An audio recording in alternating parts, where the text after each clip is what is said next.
How to check Google download history.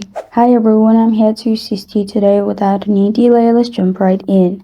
First, open Chrome on your device.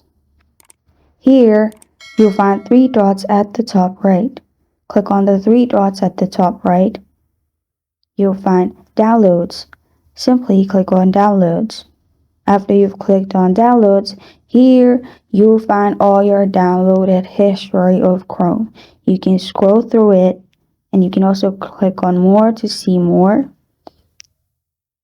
And you can also click on the specific if you want videos, audio, image, and you can also search at the top if you want to.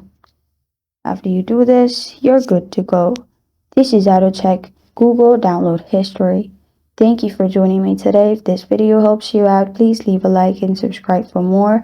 Got a question or want to suggest a topic? Comment below. Thank you for watching.